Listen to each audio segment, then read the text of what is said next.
1. Otherworldlyculture.com.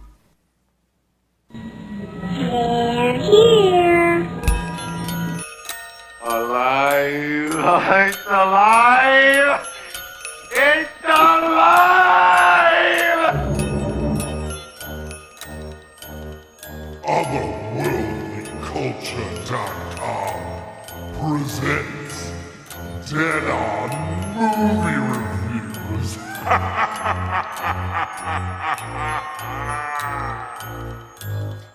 Salutations and mutilations. You're listening to Otherworldly Culture presents Dead On Movie Reviews. Tonight, we will present horror movie reviews and lively debate here on otherworldlyculture.com and on future select Tuesdays at 9 p.m. Eastern Standard Time. You can join our live chat at the time by clicking on the live shows link on the otherworldlyculture.com website or joining us here on Twitch at our tag of Otherworldly Culture. I'm your host, Tim Kretschmann, coming to you from the land of lakes and landfills, beautiful and smelly Muskego, Wisconsin. It's my honor to introduce to you the Faculty of Fear panel presenting tonight's lectures. And we start with his new theme song, hailing from the Motor City of Detroit, Michael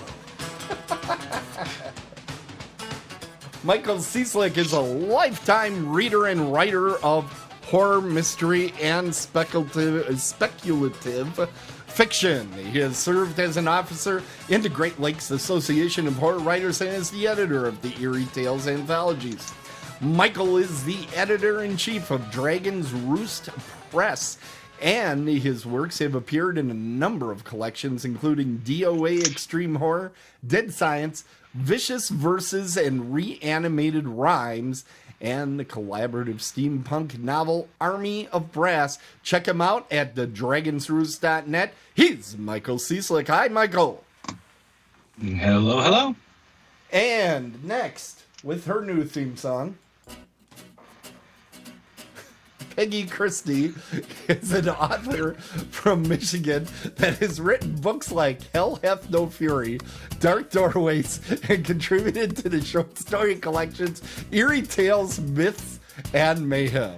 She is also proud to be the owner of the lamest scream ever recorded on Scream at the Screen. You can check her out at www.themonkeyisin.com. She's Peggy Christie. Hi! And little Mikey Exler is back again as the denizen of the dismal. He's the purveyor of the putrid, the exciting exclaimer of glorious gloom wrestling up from his stony tomb. He's the monster, the mad ghoul, the glad, and that sack of mumbling, moaning pus that barfs out baloney. He's one, and there are many, but he's our very own panel-purveying provocateur, Coach Michael Exler. Hi, Michael. Hi, Tim. Thanks for having me on. It's always such a good time. I think we're going to have a good time. We got some great movies coming up on today's show, and we're going to be reviewing them. So keep your ass in your seat, sharpen your pencil, and let's get unruly with the Faculty of Fear.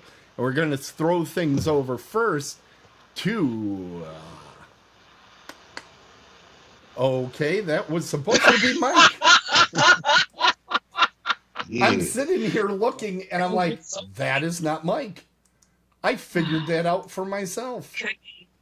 Hey, you know, things happen sometimes. Oh, now what?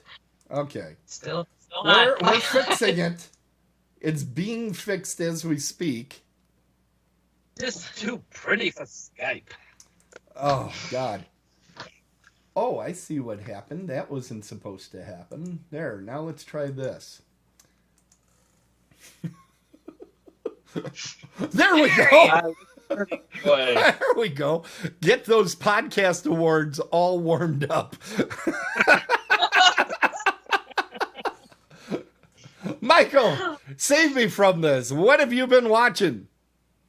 I've been watching Possessor because I thought that I would watch a David Cronenberg movie for this review, but I could not decide which one, so I thought, hell with it, I'll watch his kids movie because I hadn't seen it yet.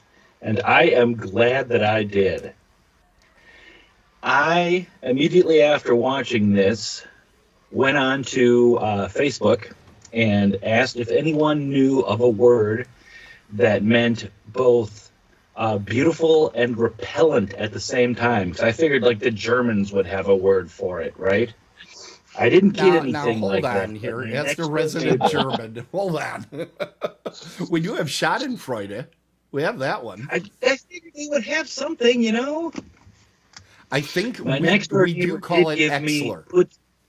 call it Exler. That's not nice. Seems cool though. Sorry, go on. I say my next door neighbor Peter did give me the phrase "puts the gross in engrossing," so I had to make sure I threw that out there nice. because I thought that was absolutely amazing. This is a beautiful movie that may make you sick to your stomach. It is like from the first moment, the first thing you see is someone taking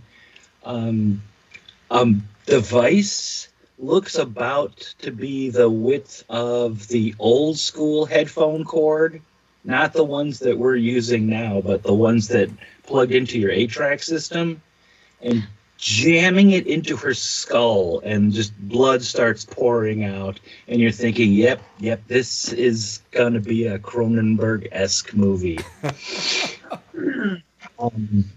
The plot of which is there is the main sort of mainish character of Tasman Voss is an assassin, and she's hired to kill like a scenario's worth of people by entering another person, taking them over, like possessing them, if you will, hence the title, and then setting up the situation where people are killed and then she commits suicide in that person, wiping out all traces of their ever having been there.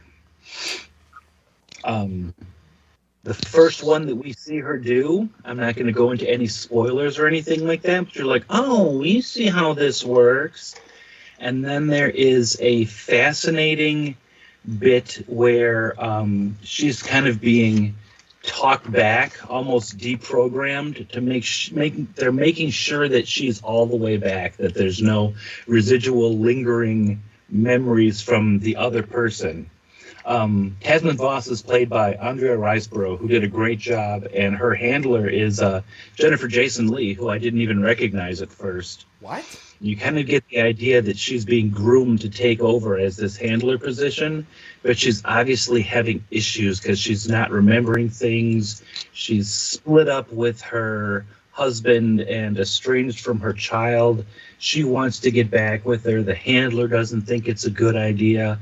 She's thinking she should take some time off, but there's a big important case that comes up that they need her for. So she enters... I have notes. She enters Colin Tate, played really, really well by Christopher Abbott, who is hired. She's hired to, in his body, kill this business person. And the moment you see the business person, you're like, of course, this person is going to have to die because it's Sean Bean. And I won't tell you whether or not he actually does die, but going into it, I didn't know it was Sean Bean, and I'm like, okay, yeah, she's hired to kill Sean Bean. This should be easy. Just have to blow on him. He's in a movie. He dies. That's what he does. But to kill him and his daughter, who is the fiancée of the Colin Tate person that she entered, and the moment you see him with Sean Bean, you're like, yeah, this mofo needs to die. But things start getting all twisted. There's like some bleed back where she's not in complete control of him at all times, and she's having these weird flashes, and then he's having flashes where he's kind of taking back over. and I'm not going to give anything away because it is really, really well done. The actor Christopher Abbott does a great job of being Colin Tate and also being Voss when she's in Colin Tate. You can see like the moment that she reasserts control, he's playing exactly the way she was played before. And then when he's kind of seeping back in, he has completely different mannerisms. His vocal patterns change slightly. It was really a standout performance by him, I thought. There's a whole thing where the job happens and she does not get out of him, and it's kind of a big mystery suspense thing, all of which led into what I have in my notes as all caps, holy shit ending, not underlined, a stupid twist like some directors, H2G, which means honest to God, did not see that coming, which is totally understandable because I was so invested in the movie. I was too far in, as it were. That's I might have seen it coming if I was like doing something else while I was watching this, if I was, kind of fussing around on the computer. Right. But this had drawn me in so completely that when that ending came, I was like, oh, holy crap. And it makes perfect sense with what we've had leading into this. This was, and again, I have notes all about the visuals in here all throughout. David Cronenberg's movies are, they're visually compelling, but they're really gross. Like if you think of like some of the scenes in Videodrome of him pulling the weapon out of his stomach or putting videotapes in, or some of the scenes in Dead Ringers or just the head explosion in Scanner, that's all, it's like, wow, that's amazing, but it's not pretty. This movie is actually really pretty. There are some scenes of just disgusting gore and blood splatter patterns that are the cinematography is astounding. It's something that you shouldn't look at and think, wow, that was really pretty, but it really is. Peggy, just so you know, I do have the sound file of him just saying how blood patterns are beautiful. So I'll make that available to you later on, okay? That is not even among the top 1,000 bad things I've said in Peggy's presence. It's true. This was a solid A+ from me. Oh my goodness!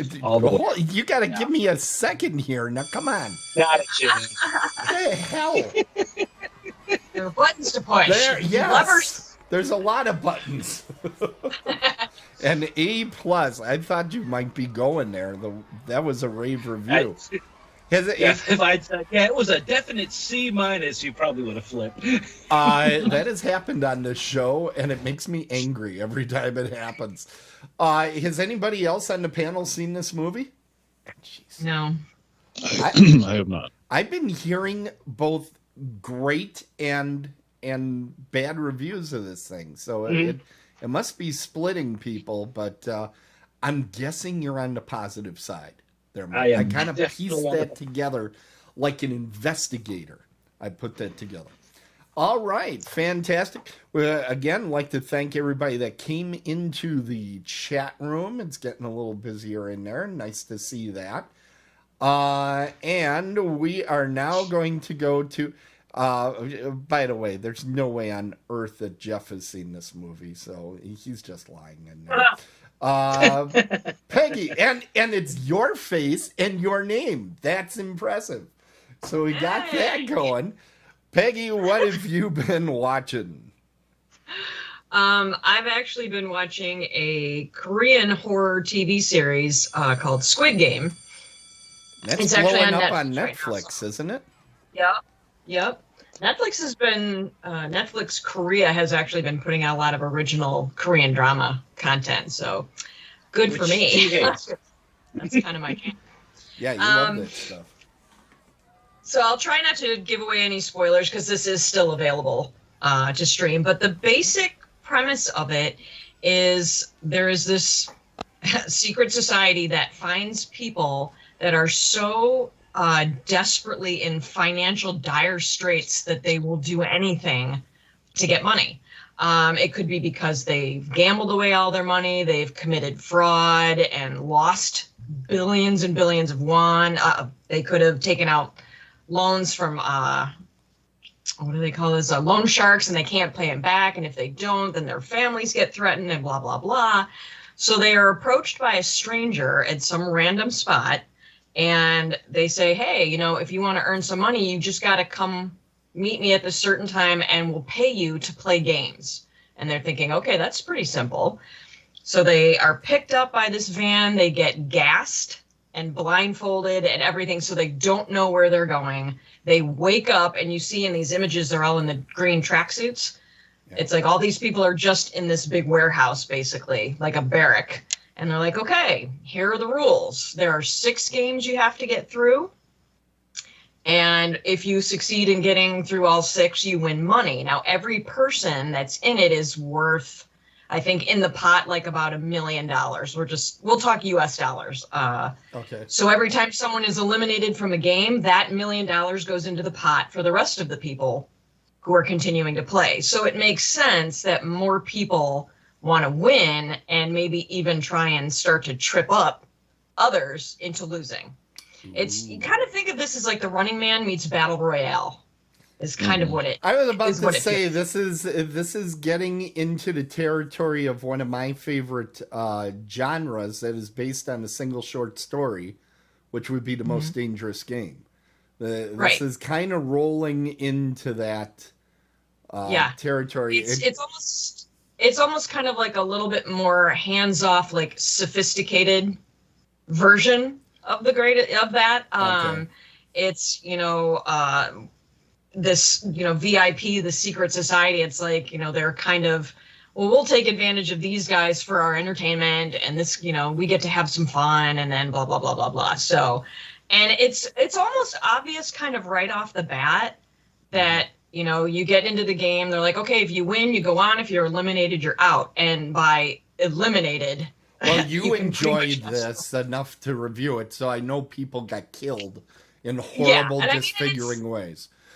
It's kind of obvious, like right from the get-go. You know, I mean, it's not like it's a secret, and they kind of let it in the first episode. You find out what the hell is going on. So, which I really actually appreciated. So, who's gonna fall for this anymore, right? Because the Most Dangerous Game came out like in the 30s. It's been about 35 movies.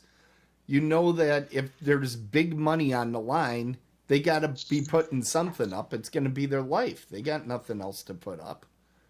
And that's the whole point. It's like all these people that are the players of this game have absolutely nothing. They have nothing going for them. They either play the game or they go back out into real life where it's absolute hell. Their lives are threatened. Their livelihoods are threatened. They'll be in jail. You know, I mean, there is absolute. They work retail. Oh my God. Goodness. But now is this? I do have to ask you, because you do a lot of these Korean things. Is this a subtitled or is this a dubbed one? I believe there's both options. Okay. I prefer to do the subtitles. Even though I know like the translations aren't always spot on, like the things they say, I think they either do a literal translation instead of an interpretation of what they mean. So sometimes you're kind of like, why would they say that? That doesn't make any sense. But in the context of like Korean culture, it would. I'll tell you, when it comes to subtitles, there are some films where I'm like, that's cool. It's no problem. Korean films, a lot of times it seems like those subtitles are running slower than they're talking, and it drives me absolutely crazy. There's been like 3 or 4 movies where I'm like, I know that probably came out like 10 seconds ago. What's going on here? And it just drives me nuts, because I think the rate of speed they can speak in Korean must be a faster rate than... Like, if I ever watch a French or a German movie with subtitles, it's like they got all the time in the world to get those titles up there. It's like, oh, I'll get that out there eventually. Don't worry about it. But these Korean things sometimes are going so damn fast. The subtitles don't keep up. So I actually appreciate the dubbed. I think that's part of like the translation or interpretation thing. It's like the phrase that they use to mean like, kill two birds with one stone is actually like 16, 20 words longer than what we would say. Right. And that's why it's like that, subtitle comes up and they're still talking. And you're like, wait. So it is kind of funny because every now and again I'll pick out a word that I'll finally have learned and I'll be like, that's not what they said. I'll compare it to and I'm like, hey, it's only taken me like 15 years, but I'm figuring it out. I felt like I knew some Japanese after I read Shogun. And I then watched the Japanese movie and decided maybe I didn't learn anything during the process. Yeah, no. But now I noticed there's different colors in the pictures I was able to find. And it was a goofy looking doll, which I didn't put on here. Is there some sort of crazy looking doll? That's one of the games. Okay, that was the only game real. I think that's the only game that like Americans would be familiar with. It's basically red light, green light. Okay. So that doll would turn its head and say green light, and everyone would run up, and her head would spin when she said red light, and she has cameras in her eyes.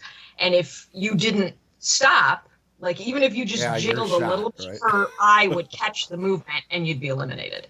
Oh, wow. And all the guys in the red are like the soldiers. So depending on the symbol on their face, either they're like the enforcers with the guns, they're the people that do the cleanup duty, or they're the ones like in charge of just getting people in line. It was all a hierarchy. Wow. It was very interesting. Yeah. It was actually really cool. What I really liked about it is the character development was very, very well done. There's 450 something players in the game, but the main group of like the main actors, there were probably 6 to 10 of them, and all of them were well developed. So enough to the point where you'd be like, yes, I want to back this horse, or no, I want. And if you watch that, you'll understand that pun that I just made. So. Okay. Or that guy's meant to be a real asshole, but he has this interesting backstory, and I was actually quite impressed with the character backstories and the developments, and it made it that much more easy to engage yourself in the series. I think that's important because I felt in Hunger Games, which this also kind of your explanation reminds me of. Mm-hmm. There were a lot of characters that I didn't care left, right, or sideways. I feel like maybe in the books they were relatable, but the movies I was like, I don't care. Kill them. Go ahead. What was really interesting in this one is like even like the first contestant that was eliminated, they still had him have enough interaction with other people that you're like, this kid's like really cocky. He thinks he knows everything. He's kind of set up as almost like a stereotypical teenager, but you understood him. Right. And you understood why he was like, why would he do that? But they didn't know at that point what was actually happening. So it was actually just even some of those little teeny characters. There was like a husband and wife team. And I won't tell you, but there's an absolutely heartbreaking scene like towards one of the end eps, and it was just like, holy shit, how could they do that? But Korea is very good at emotionally invested. Oh, I know. Really, seriously. But by the way, as you know, when I'm putting together the show, I have to do a lot of searches to find these photos, etc. I did come across a story I think you need to know, Peggy. Apparently they have okayed a second season of this show. Yes, that's what I heard. The ending was very open, and so I belong. Do not judge me. I do belong to a Korean pop culture kind of group on Facebook, and someone's like, "Oh yeah, hold on, really?" That's a shock. They said that season 2 is greenlighted. So all right. I'm like, okay, yay. And like the main actor is a huge star in Korea. So I'm happy that that they were able to get like star power into this, and that they are continuing on to another. Actually, the one guy who's like the salesman who says, "Hey, you want to come play a game for money?" is a huge star. He was in Train to Busan. He was the dad. Okay. Gong Yu. So it was kind of, when he showed up, he was only in it for about 5 minutes. But I'm like, holy shit, I can't believe I got that guy. It looks like they spent some money on this one. Yeah, everything yeah, I saw looked very good, and Yeah. I'm on record that I don't like things that don't look like they've not been produced, and this looked like something that got produced a little I bit. think because it's come straight through Netflix, they have the little, a little bit of money They to sure help produce do over there. Yeah, So, is it grading time? yeah, pretty much. I'm gonna give it. Do I'm you gonna not give it a see me B. pushing buttons? Okay, go ahead. No, see, no, I can't see. I can't see anything with you. I'm gonna give it a B plus, only because there were a couple of things that kind of detracted for me from it. Is like the motivation of why things were happening, and it was a little bit predictable in a lot of parts. So I'm just like, well, okay, yeah, but so that's the only thing that really detracts from it. I think the acting was so well done, the characters developed, the production very high. I was super impressed with it. There How is many something episodes going are on there? we have to tell you about. Hang on, there are 9 episodes, Michael. That was for the chat. Yeah, well, there's something else going on in chat. I have to bring this up here. Media Ghost is asking about your scream, Peggy. What? They would like to hear you scream, but No one's gonna no, just like space. No one's gonna hear me scream. yeah, you have to. I'm sorry, but you do need to go into Scream at the Screen and get that program and watch that over and over. And it makes a dandy ringtone, by the way, folks. So you'll want to do that immediately. Okay, it is time now. We are gonna go to Mike. What have you been watching? Mike Exler. So you know who you are. I put a photo of you up there, Mike. What have you been watching? So I decided to watch on Netflix. I believe this is a Netflix exclusive. No One Gets Out Alive, the 2021 film. I'm not going to talk about the director and cast because it's relatively unknowns that have made this film. The basic gist of this film is an immigrant in search of the American dream ends up in a boarding home and finds herself in a nightmare she cannot escape. So very much look and feel of a haunted house film. So immediately my interest was piqued, so I decided to watch it. That was my mistake. Let the shitting begin. Go ahead. So it basically tells the story of a lady in Cleveland. Sorry that it had to be in Cleveland, of all places. So she's looking for a cheap place to live. And like I said, she finds a flyer and she moves into this boarding house. Cheaper than Cleveland already? I guess there so. It is. Now, I found it interesting. This boarding house it looks like a haunted house. It was really cool looking, actually. And I will say the film looks really good. It looks produced. It's, it looks like a film that could be in the theater. So it definitely doesn't have that indie type feel, if you know what I mean. Yep. I know. So she moves into this boarding house, and the first rule, it's women only. It's run by a male, this older mid-aged guy. And so I thought that was kind of odd. Maybe a red flag. I don't know. But it was ignored. So let the film continue, I guess. The feel was good. It felt like a horror film when it started. And throughout the film, it felt like a horror film. It wasn't like a drama wrapped in a cloak of a horror film. Right. So I appreciated it for that. Okay. So there's a scene at the beginning. It's not like the first scene, but it's in the beginning, and it really captures you. It's kind of like, bam, here we go. And I was really invested into it. I was like, man, this is going to be cool if it continues like this. And then it grinds to an absolute halt of a film. It just, it has to speed up to stop. I have no other way. It's just painfully slow. Like I said, the acting is fine. The directing, cinematography, all good. It just never moves forward. They just look at the most mundane shit that has nothing to do with really the over arc of the story instead of telling the fucking story. I just, there's so many things that do not line up in this film, do not make sense. It's like they didn't even attempt to have a beginning, middle, and end of this story. I wrote down pacing was what you were going to rip on this movie about before you started, and it sounds like I was right. It sounds like it's a pacing problem, which we find so It's often. not even, well, pacing's not even the biggest problem of this film. Okay. It needs to figure out what the hell it is. Okay. There's 3 genres wrapped in this film.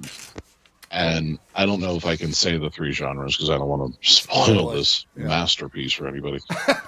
But I said sarcasm. Great. Yeah. Oh, so much sarcasm, I can't breathe. I wrote down here, the film needs to stick to one genre. It's trying to hit all the notes of 3 separate genres, and I think it detracts from the storytelling. It's like, okay, here's this genre, and here's the tropes of this one, so we got to hit all those, and then quickly move to this one. And it's like, man, if you just concentrated on 1 or maybe 2, it might have been good. So when things finally move a little in the film, I completely stopped caring about what any of these people were doing or what happens to them. I just give a shit less. So I was looking for the gore. Some things happen where the gore does come into effect, and the gore was good. Thought it was decent. Nothing groundbreaking, but again, very passable. Okay. So at the end, there's this reveal, and the reveal is CGI. And again, I don't want to say what the reveal is. Sure. But geez, oh man, this could be the worst CGI I've ever seen. And I'm not talking about like the person that did the CGI, like they used cheap software, because it really looked really good, but I have no fucking clue what I was looking at. Zero. No clue. And it wasn't scary. I mean, whatever it was supposed to be, it definitely wasn't scary because I was too busy trying to figure out what it was, to be quite honest with you. Wow. Still don't know what it was. They don't tell you what it is. They don't tell you why it's there. They don't tell you what it has to do with the rest of this fucking story that's just trying to be 3 separate horror films wrapped into one. Well, at least one of them wasn't a sports movie, because then it'd be about his drugs. But no, I will give tremendous credit to the filmmakers. IMDb says this film is 1 hour and 25 minutes, and it made it to seem like 7.5 hours. It really did. It was the longest 1 hour and 25 minutes of my life. My God. This sounds a little bit like a rave. The amount of time they showed she was a seamstress in a factory in Cleveland, the amount of time they showed her sewing on a machine was just laughable at points. It was like, yeah, she's sewing. I get it. It's what she does. Great. That's when they cut to the swimming pool. Yeah, pretty much. Pretty much. I just don't know who saw this mess and was like, let's do it. Let's put this out to everybody. Let's buy this and promote it and push it on Netflix. Yeah. Oh, man, by the way, our panelists here may not all know the swimming pool story. Mike, should we explain that to them?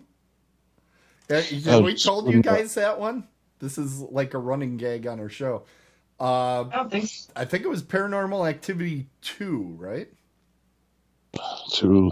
Yeah, it was 2. Scrubber? They keep going to a shot of the scrubber going on the pool, and it happens like 25 times in that movie. I don't even think I'm exaggerating.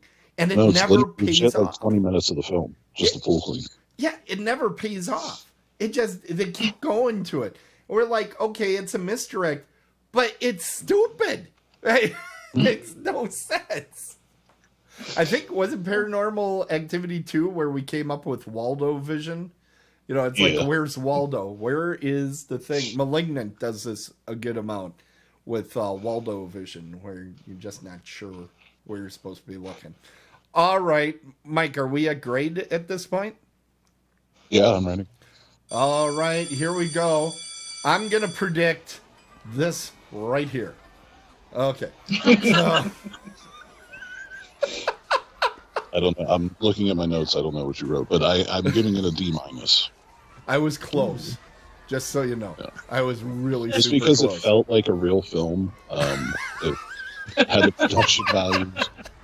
But I mean, if you're into, self-deprecation, or if you want to see how time stops, check this one out. Man. You know, I think everything you just said would look great on the poster. Yeah. It feels like a real film. Watch if you want to see time stop. It's amazing. They found the wormhole. Wow. Somebody could theoretically live forever by putting this thing on a loop. All right. It is my turn. And I am going to be taking on the movie Don't Breathe 2. Now, I was telling the panelists before the show started, I feel like this is the horror movie that came out with no fanfare whatsoever. Everybody, there was so much hype when Candyman came out, and I felt like there was zero hype. In fact, I think they opened this movie in the middle of the night and nobody saw it. I don't know. So, Don't Breathe 2. First, I feel like when you do a sequel, you should probably tell people where you started at with the first movie. So if you feel the same way about the first movie as I do, it'll give you a better feeling if you like the sequel if I do. So I absolutely loved the first film. I felt it was a really neat change in these movies because it was so visceral. Yeah, it's still, a murderer stalking people and killing them, but I really enjoyed the way that they put the movie together. I love the character that I'm going to call Captain BS, or Blind Soldier. Get it? Yeah. But Stephen Lang is an excellent actor. A lot of people know him for his villainous roles that he's done lately, including Avatar. But I remember him from the classic television series Crime Story. Did any of you catch Crime Story? Do you remember that TV series in the 80s? That was like maybe a season and a half. It was 2 seasons. I'm not sure if that second season was a full season or not, because there was one season in Chicago and then a second season in Vegas. And Stephen Lang was the DA, and he was a jerk. Oh. He was a redheaded jerk at the time. Yes. He had red hair at one point. And I remember watching it. I'm like, he's like the first good guy that's a complete jerk, but I kind of like him even though I don't want to like him. I really thought he was an interesting actor back then. So watching him finally get some acclaim for stuff he's doing, I've enjoyed. Probably Crime Story is best known as the TV series that had Dennis Farina in it before he went and made one of the greatest movies of all time, Midnight Run. Okay, moving on. My problem with Don't Breathe, as one of our panelists might say, what didn't work for me, was there was this problem that the victims, you actually didn't feel real bad for the victims. There weren't any of these characters that you said, oh, gee, I hope they make it, because they're kind of reprehensible. The whole idea of the first Don't Breathe is a bunch of young hoods that break into a house because they figure this blind guy has a ton of money and they can steal it. So as he's wiping them out, you're kind of like, they had it coming. It isn't like he went and chased them down at their house. They broke into his house. They got it coming. So that was a little bit of a problem, I felt, with the original Don't Breathe. The way that they kind of made him into a villain, they threw stuff in there. Like, at some points, you agreed with him so much, he stopped being a villain.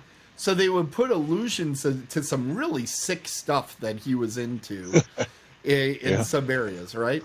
And that was the way of making him more of a bad guy. But Stephen Lang, I never felt played that part of the character. You didn't really. It just seemed like they threw some set dressing in there. I would not be surprised that, you know, when they make the discovery in the basement in the first Don't Breathe, that was, you know, a separate day of shooting that they put in later, realizing that people were liking the villain way too much. They solved that in this movie. They solved the whole, we don't like most of the main characters. The way they solved it is they introduced a child character that we could all get behind and root for. Now, I think she's, I don't know, 12, 13, some like middle school age. So she isn't so little that she's like annoying, like all children are. And she's, you know, like an age where she can think for herself and everything, but she's young enough where you go, she's kind of innocent, right? And the way the movie begins is we learn that this young girl, Phoenix, has survived a horrible fire. And yes, Mike Exler, I am going to follow your rules. I am not going to spoil this movie. Thank you. Though I would love to, but I'm not going to, because I'll give you this spoiler. I love this frickin' movie. So get that off my chest. So Blind Soldier, Captain BS, he's kind of a domineering type, and he's teaching the girl survival tests with his trusty dog Shadow. Remember his dog Shadow? Yeah. He's back. So the beginning of the film, he basically doesn't let Phoenix go anywhere except the once in a while she's allowed to go into town. He decides to let her go into town, and there she meets a very odd, creepy dude in the filling room station bathroom. Like, she's in the woman's bathroom and there's a dude standing there. So this is some sick shit. Station? What? What is a filling station, first off? A filling station, a gas station. Oh, okay. Yeah, that might be a Milwaukeeism. No, that's an old term. That's what we used to call them here too. Yeah, and She just calls you old, and she's right. Well, I think I'm older than Tim though. So. Yeah. No one's older than Tim. That's true. That's true. 1623, I was born, and I only come out at night. Anyway, he follows her home with a gang. Okay, and that's all I'm gonna tell you, because you can pretty well figure out gang coming to follow girl that is under the protection of the Blind Soldier. This kind of lines up that, you know, there is going to be some really nice graphic violence coming up in the near future, and it does not disappoint. There are some really sick and twisted and this is part of my issue with the Blind Soldier. You know, they're kind of pointing out that he learned all this in the military, right? I'm sorry, I'm watching this movie. They did not teach this crap in the military. They did not. There is some stuff that he does, and again, I'm trying to stay away from spoilers. There's some stuff that he does that I'm like, no, that's not an approved method that you see in the military. But it is great at working that thing with this particular, I'm going to call him a villain. I'm not sure how much of a villain he is, again. But there's something about how they play off his blindness, but yet he's got all this military skill that is a good mix to not make him completely omnipotent. Like, he just comes through and mows people over because he's Chuck Norris. You don't get that here. And one of the things I really like, I pointed out that this young girl is the character that you root for. And in the first movie, you really didn't know who to root for. In this movie, you know you're behind the girl, but everybody else is up for grabs. Sometimes you're thinking a blind soldier's a good guy, sometimes not. You just don't know where everything stands. And I think that was a better approach than throwing in one goofy scene of a dungeon into the middle of your movie. And they really thought this out of how they were going to manipulate the audience. The other thing I like is, and our authors are on the panel are probably going to like this, everything they set up in Act 1 pays off. Everything. And you sit there and you go, well, why did they throw that in there? Don't worry. Sit back. Relax. Everything comes. It just doesn't come when you think it is. Now, looking back, I kind of had a feeling some of this stuff was going to happen, but I didn't know how it was going to play out. So it's a good little mystery masked in some of the most disgusting violence you're going to see this year in the cinema, which is what you want, you know. And I think what's nice, too, is in the first movie, Lang was very creepy. And the kids were kind of clueless. So at times you actually, if you did feel for the gang at all, you kind of felt sorry for them that they're so overmatched. In this one, it seems more like a fair fight. And I think that made it more exciting. As far as fear, it builds some suspense, but this is mostly a movie of shocks. This is a movie of bang, something horrific just happened. The suspense is okay, but for the most part, it's like, put it out there on the screen. The other thing I'll say about this movie, it is exactly the right length. They didn't sit there and say, I'm going to make this movie 20 minutes longer because then I can have people sit in the theater and eat more popcorn. They didn't do that. They made this movie exactly the right length so that there'd be enough time before the next plot twist. It gave you enough time to, kill off characters you didn't want to see survive. Sometimes killing off characters you wish would survive. It did a nice job of pacing itself. And then when it got to the end of the story, instead of doing, and one more thing, like a worn out Steve Jobs presentation, it just finished the movie. It went into it. And I thought it did a really good job. And that's why I'm going to grade it. I hit my buttons here. I'm grading it an A-. I would probably put the first Don't Breathe at a solid A. I don't think this is quite as good as the first film. But in some ways, it fixes a lot of the problems that were in the first film. So, I don't know. I could have went A with it. I decided to go with A-. But it is like right on that razor's edge as to which of the two movies I like more. And I think that's a great thing when you can take something that, the first movie, you can explain the concept in about, 3 sentences. A gang goes to steal a blind man's treasure that's hidden in his house, and it turns out to be the wrong fucking blind man that they're stealing from because he is nothing but trouble. And I'm not referring to the horrendous Dan Aykroyd film. I'm talking about this guy is just nothing but trouble. So I really, really enjoyed this. Now, Mike Exler, I know you saw Don't Breathe and really liked it. Mhm. I don't know about Peggy and Mike Cieslik. Have you seen these movies? I have not seen the second one yet. I really enjoyed the first one.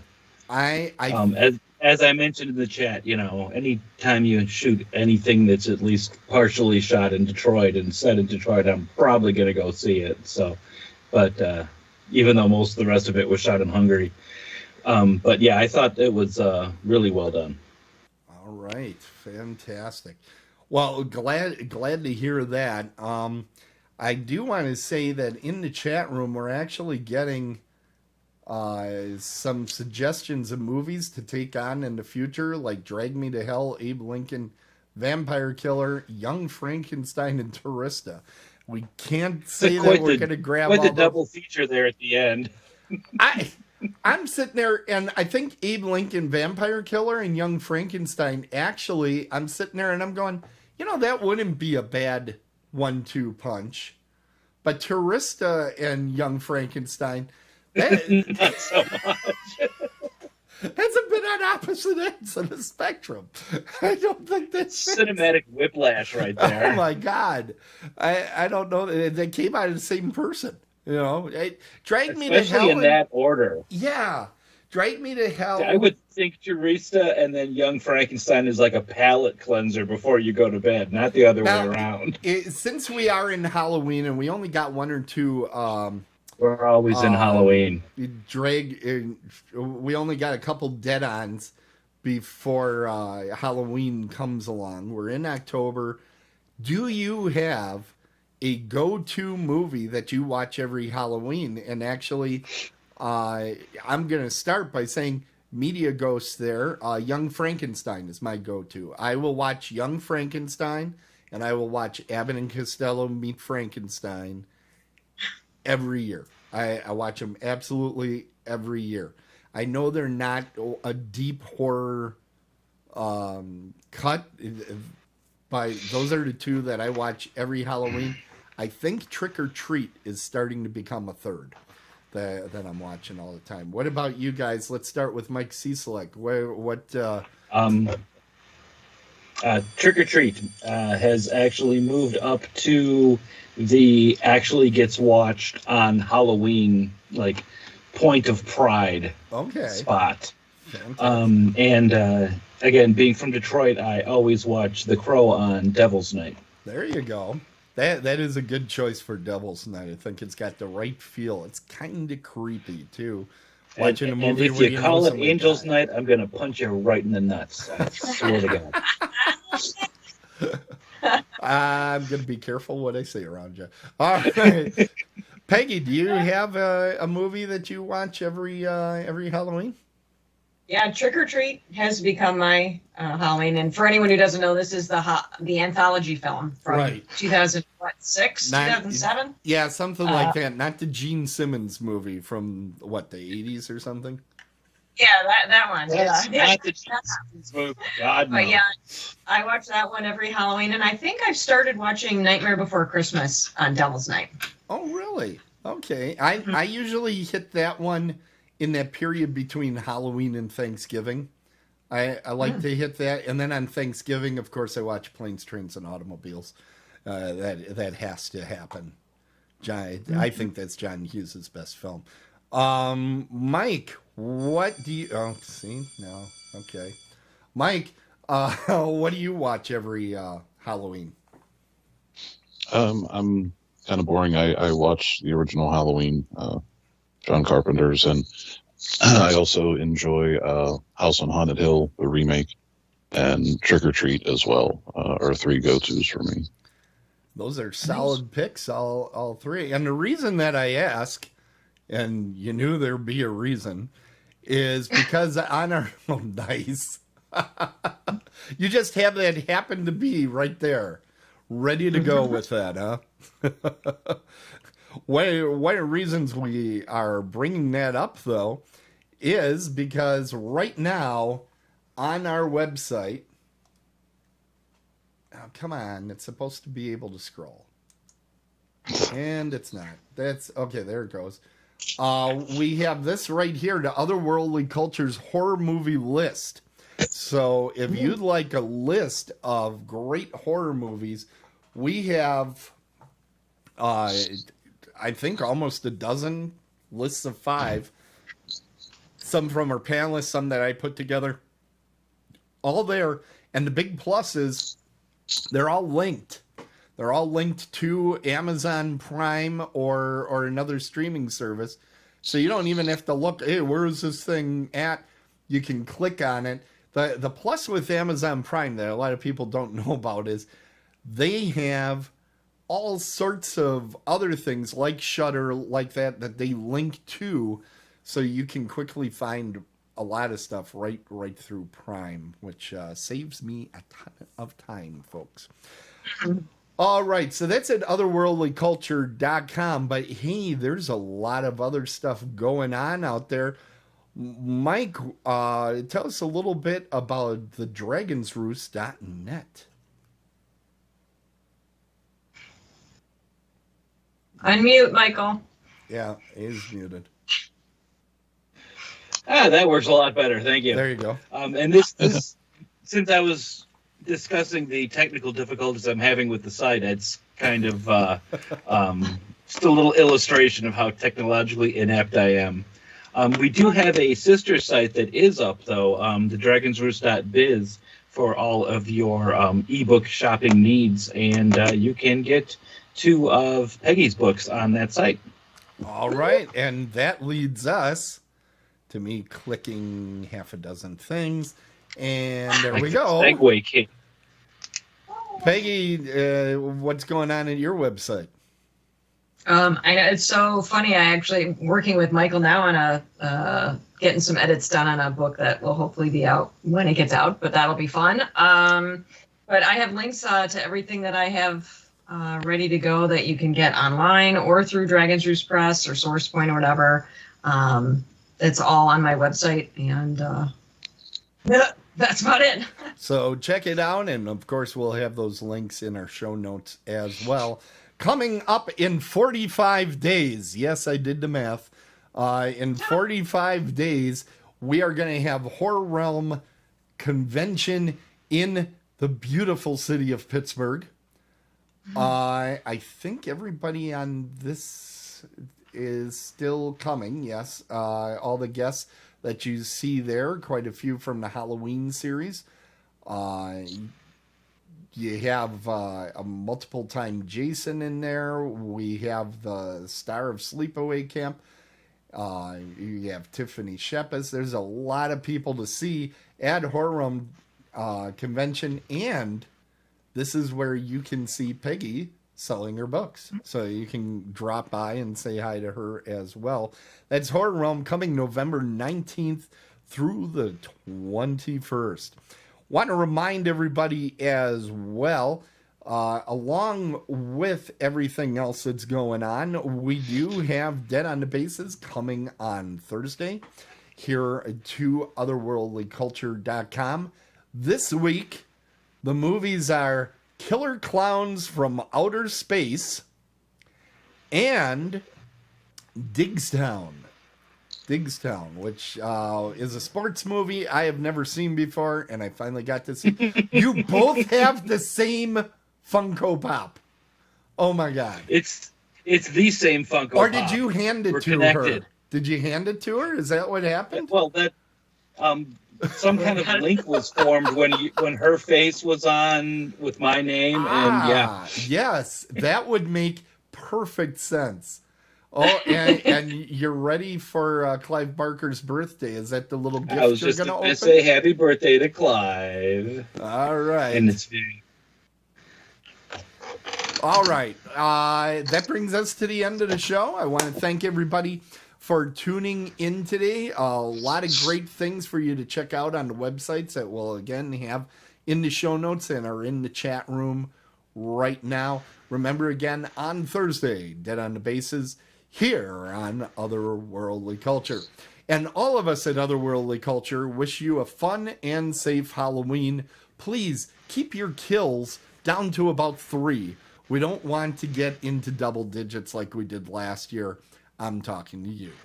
All right. When you aim at horror, make sure your aim is dead on. See you next time from all your friends here at Dead On Movie Reviews. Otherworldlyculture.com.